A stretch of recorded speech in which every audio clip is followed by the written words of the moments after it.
Hello and welcome to the third day of the GMO Launch Conference.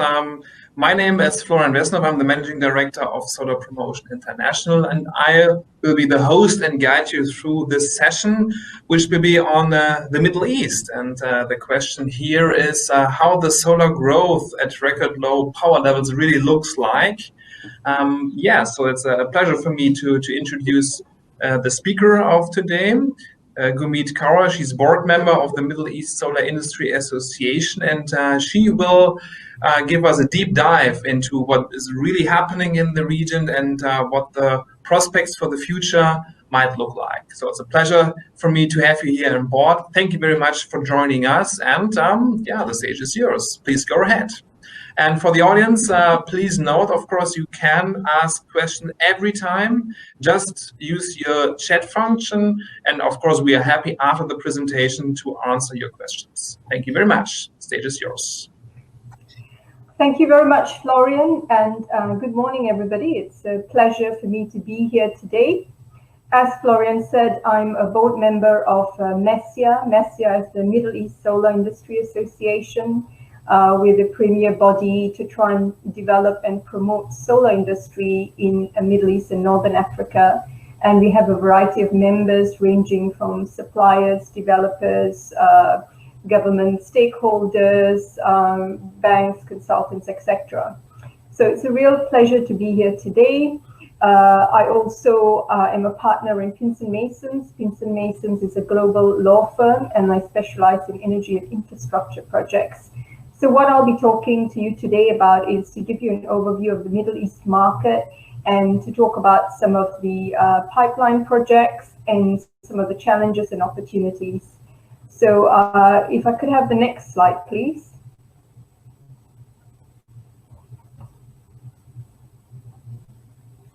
So just to start off with, I'm going to talk to you about some of the trends that we see.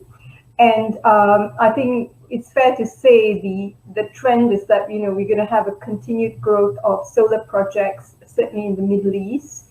And just globally, I think you all will be aware that, solar has continued to grow. I think in terms of the numbers, we've grown by 133 gigawatts in 2019, and about 617 gigawatts have been installed in 2019, and there's a diagram there in my chart that just shows you how things have moved over the years in terms of the growth of solar. And one of the key reasons for this growth in the Middle East region has been the lowering price of the technology, and we've also been very successful in some of these projects, getting some of the lowest prices globally that's been seen in projects.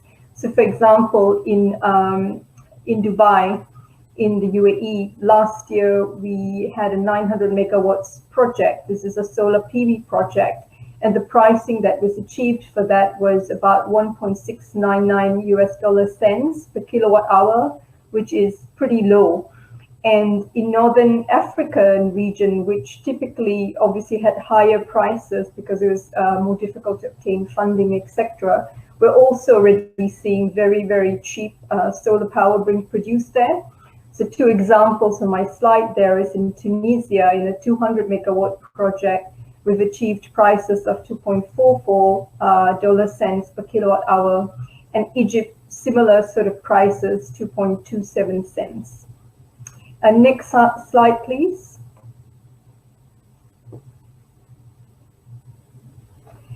In terms of the continued growth, some of our research indicate that the expected investment in the MENA region in the next couple of years is going to be quite a huge amount, roughly around $71.4 billion, and that represents about 34% of the share of total investment in the power sector. So it's quite a sizable amount. And in terms of projects that are currently operational in the region, it's estimated that the value of this is between $5 billion and $7.5 billion. And in terms of what's coming up online up to 2024, it's expected to be in the range of between $15 billion to $20 billion. I've also set out in this slide here the forecast for one of the countries, UAE, where I'm currently based. I'm currently based in Dubai.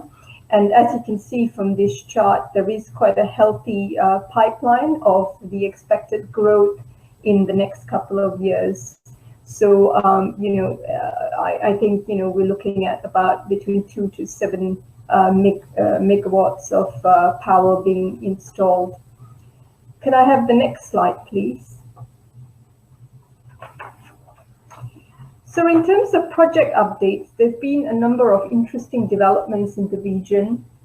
I'll talk first about some of the achievements in terms of projects that have been implemented.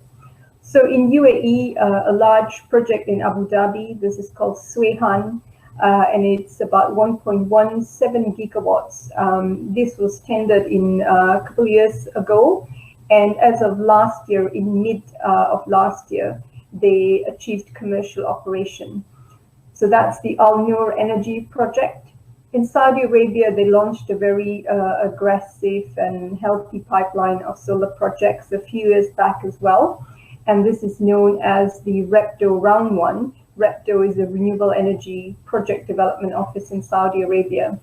And their first project there was the Sakaka 300 megawatts project. And that's now also come online as of November of last year.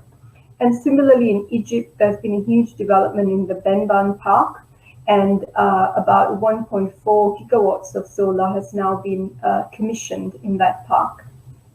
In terms of new tenders, again, there's quite a healthy pipeline. So in UAE, as I mentioned, last year, they awarded a 900 megawatt project, which achieved a very low price. And that has been topped up recently by another project in the UAE.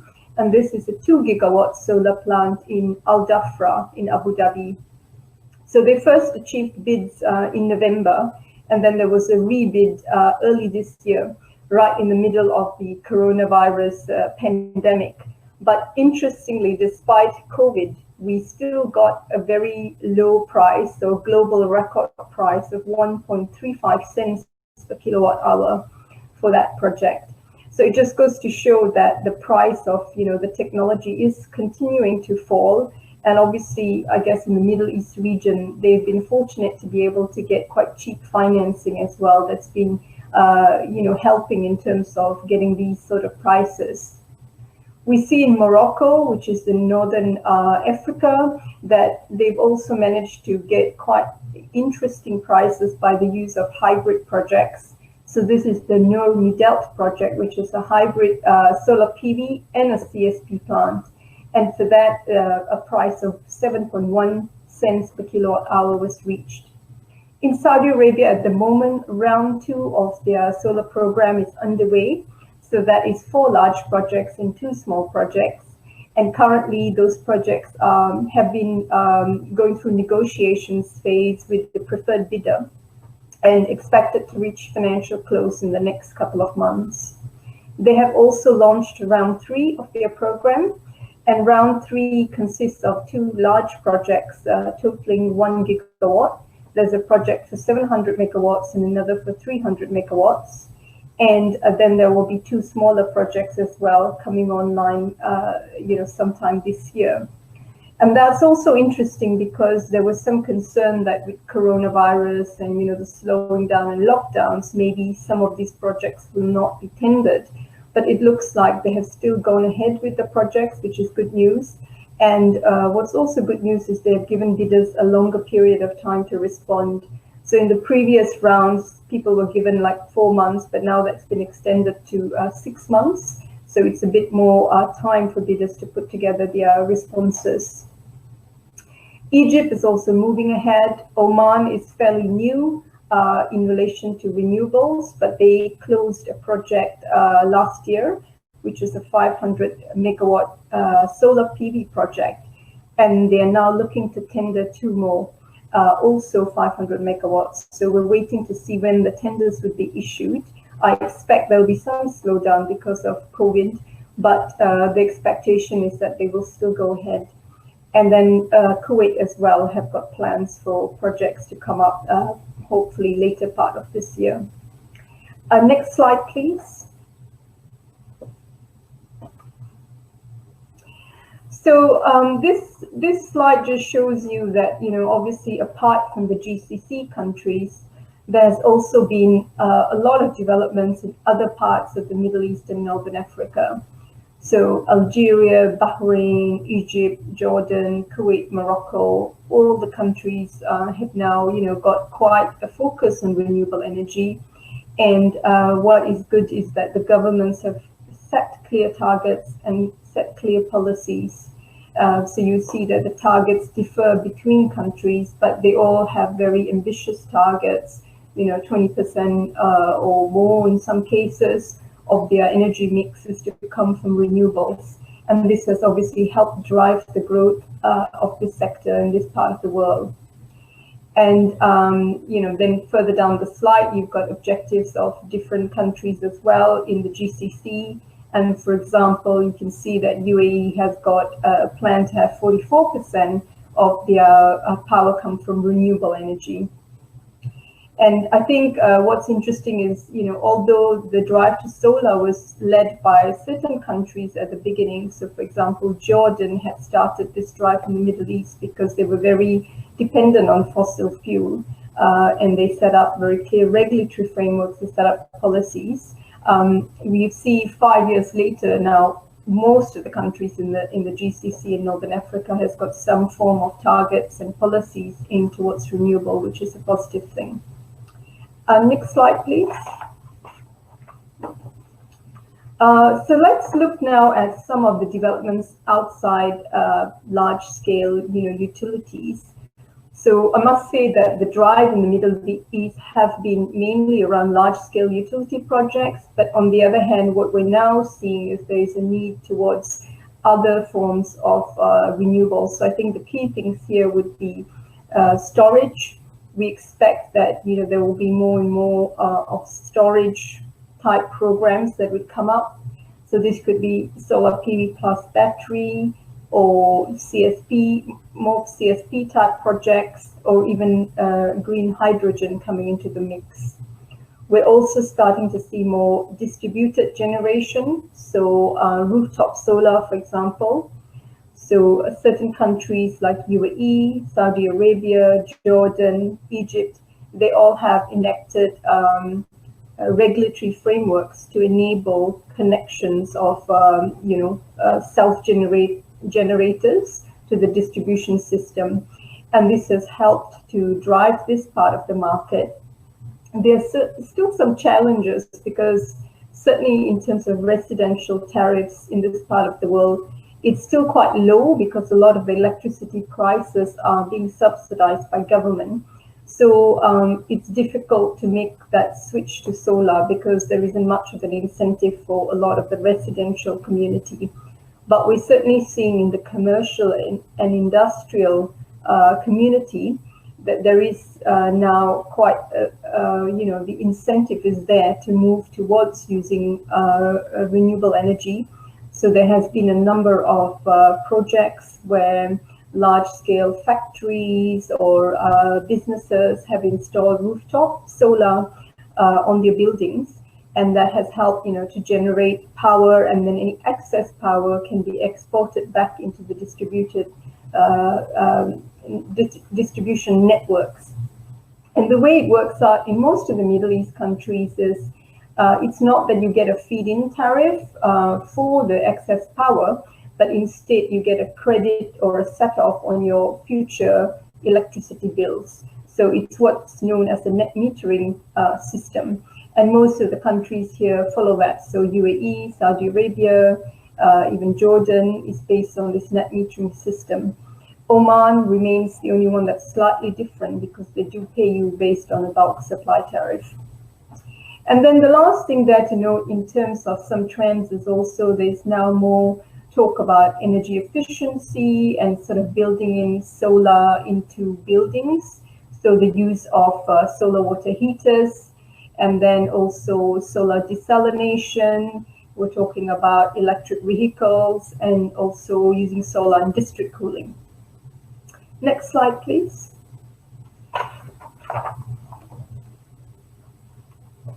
What are some of the challenges? So obviously, one of the biggest challenges with more renewables coming on board, and because the intermittent nature of renewables, there are going to be issues with the grid. Not all the grids in this part of the world are stable, so there needs to be investment in terms of grid, upgrading the grid and ensuring more stability of the grid. So this is another area where probably storage solutions can help. And then we need to have more planning tools as well available, because as you get more complex grids and more distributed generation into the market, then obviously there needs to be more planning involved. And I think, in certain countries, there's been rollouts of using smart meters and things like that, but that hasn't happened across the board. And finally, regulatory issues is still a challenge because there isn't a framework that covers all countries. And in some countries, it's still quite early development stage. As I said, in terms of rooftop solar, it's only very recently that, some countries have enacted legislation. So up to that point, it was not possible at all to self-generate power, because it was something that was within the monopoly of the government-owned utility companies. So this is still work in progress, but there needs to be quite a lot of work done in terms of regulatory frameworks as well. Next slide, please. So what are some of the solutions and opportunities? I've already touched on this, but storage is obviously one key one, and that could be either through battery storage or CSP. We need more, assistance as well in terms of management of the grid and the interconnection side and demand management. Thirdly, the use of artificial intelligence, and this could be in terms of grid and also in terms of management of plant, so certainly more efficient operational type activities. And finally, there's opportunities in terms of new technology coming on board in the market. So I think the use of bifacial panels, for example, and other developments. Next slide, please. And that's just, again, just talking about the things I've mentioned. I think we can skip over that and move on to the next slide. So coming down to storage in a bit more detail, I think just some stats there as well. Total storage capacity at the moment stands at 1.87 gigawatts. And out of that, a large number of that is hydro storage systems. But battery storage is certainly coming down in pricing, and as a result, it's also growing. And I think the slide over there shows you how there's been a decline over the pricing of battery packs over a number of years. And in the Middle East at the moment, in the recent solar tenders we've seen, they have included battery as an option, so bidders can propose that as a solution in their bids. And I understand that some countries like Lebanon will be issuing a tender as well in the future, which will combine solar PV and battery storage. So we expect to see more and more of this come on board in the region, especially if the move is, to look to renewable energy as a true alternative to fossil fuel in the region. Then we need to think about combining renewable with some form of storage solution, and that could be either battery, or it could be CSP, or it could be green hydrogen. Can I get the next slide, please? So just on CSP, there has been some interesting developments in the region as well. So Dubai, for example, they launched quite a large CSP project. It was a 700 megawatt CSP project, and then they combined that with another 250 megawatts of PV. This was done a couple of years ago and awarded to a local developer, a Saudi Arabian-based developer, Aqua Power. And that project was interesting as well because it combined two different technologies of CSP, which is parabolic trough and tower technology, plus they then used solar PV and that used bifacial panels as well. And that project achieved a number of landmarks, and it's now in the construction phase, so we await to see when it'll be completed. Morocco has been actually one of the first few countries in the MENA region that launched CSP projects. They've actually closed a number of very large CSP projects, and that continues to be a technology of choice in that part of the world. So we wait to see how CSP would develop in the region, but I understand that countries like Saudi Arabia is also looking at that. And the chart that I have on the slide there just shows you how the MENA region CSP capacity has been developing over time. And as you can see, it's jumped quite a lot in the last couple of years.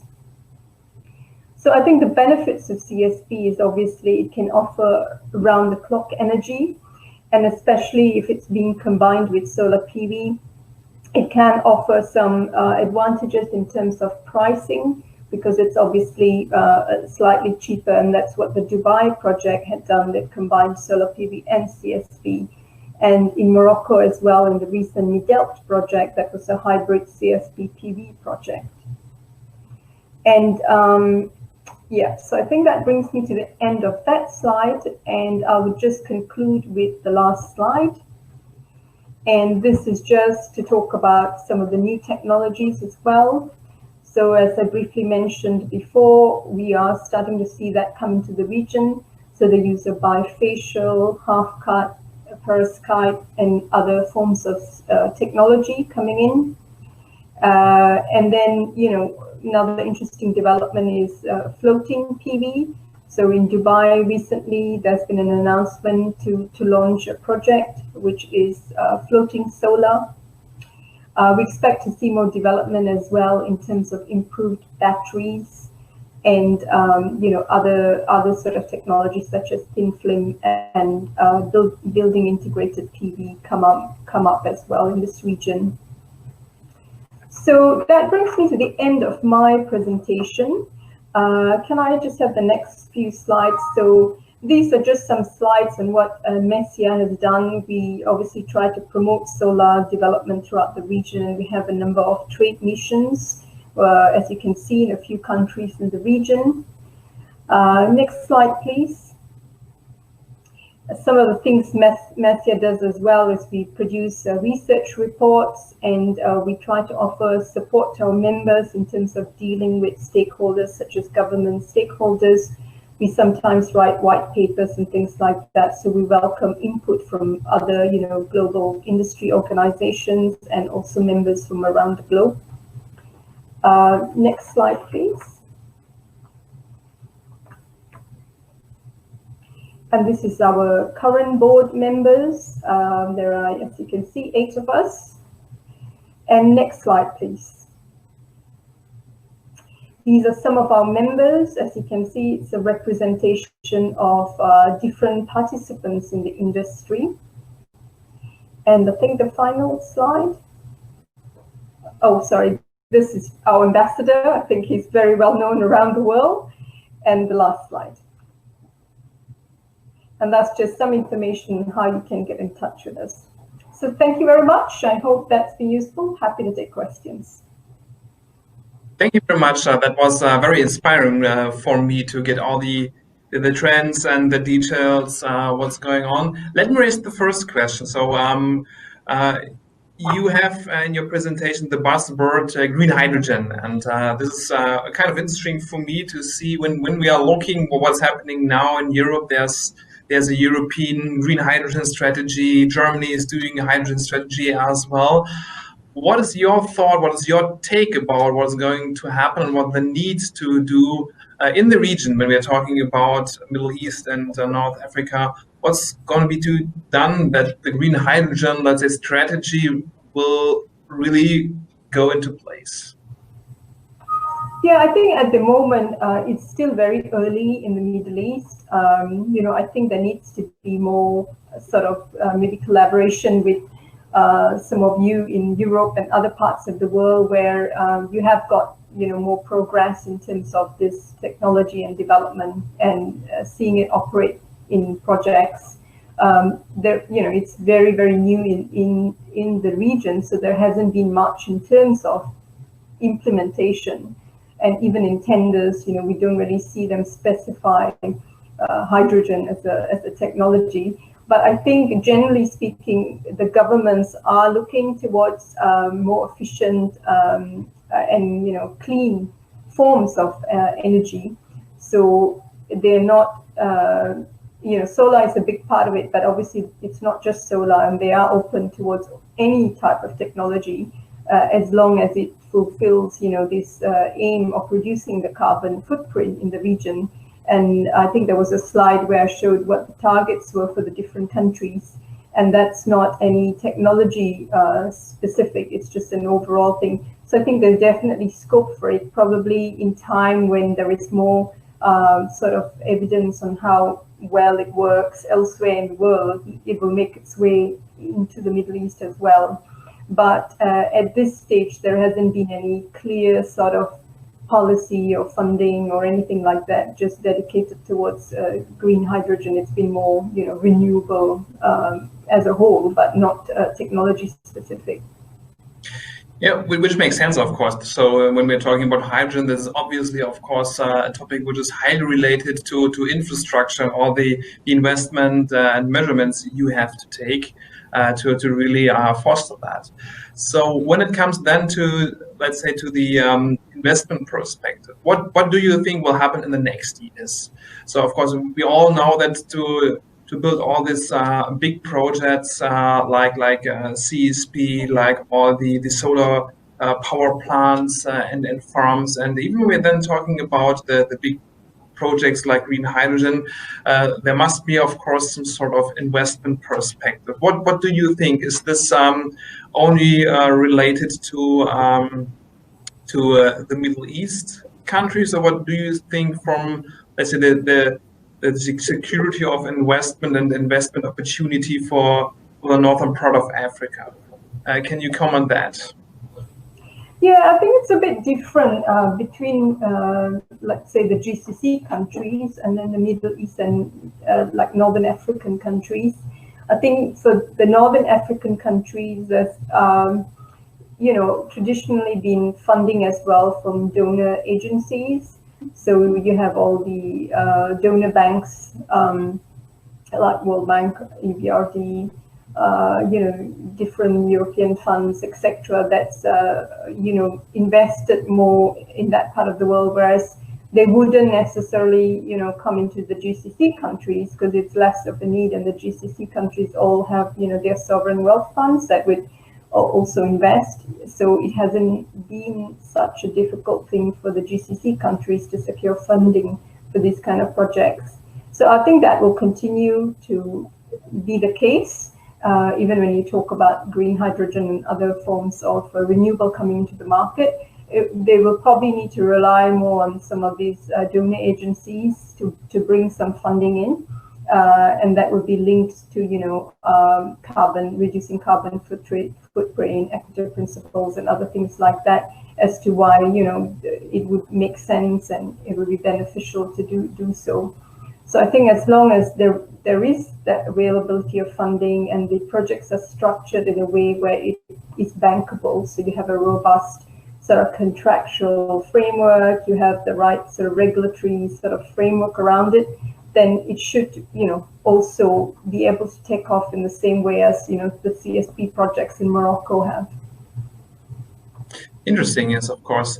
So for me, it's interesting to see that, of course, there are a lot of renewable energy targets, and there are a lot of projects going on, and there are all this fantastic bits.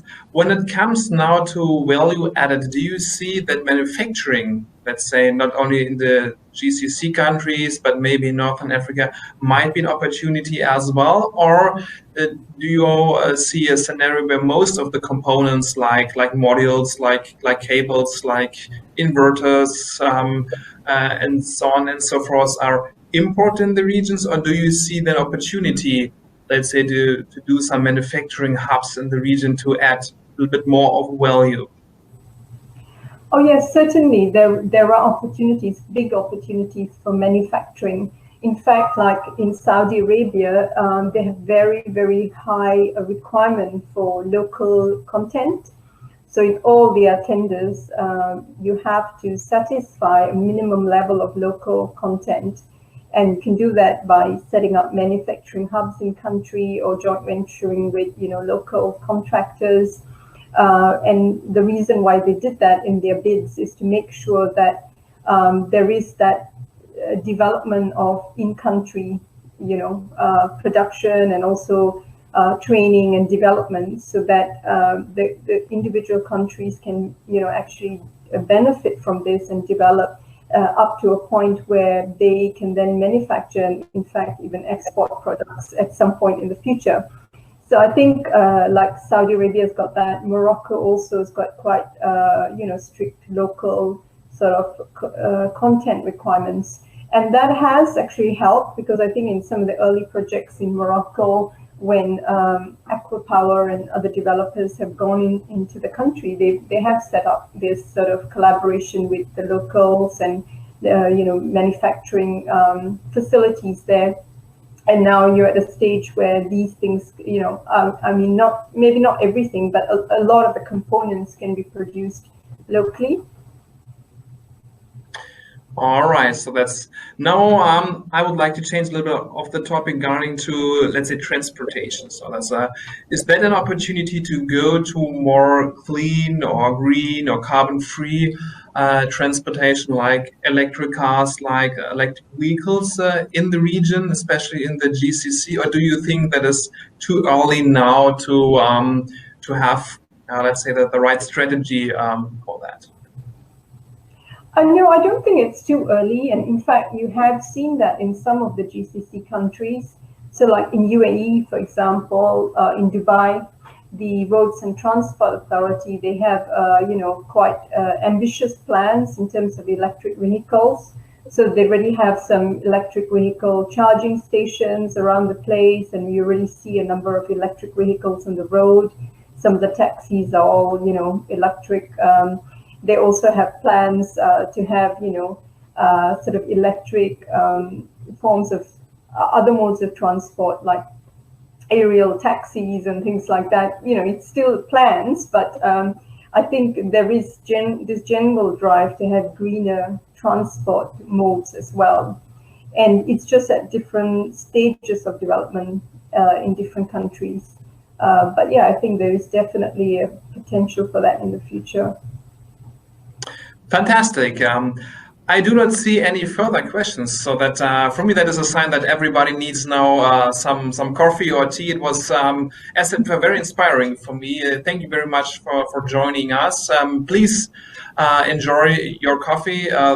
Thank you all the attendants for being in this session. Now there's a coffee break, and then of course we will dive into the European markets in a later session as well. Thank you very much. Please enjoy your day. Thank you very much. Pleasure to join you today. Bye-bye. Bye, take care.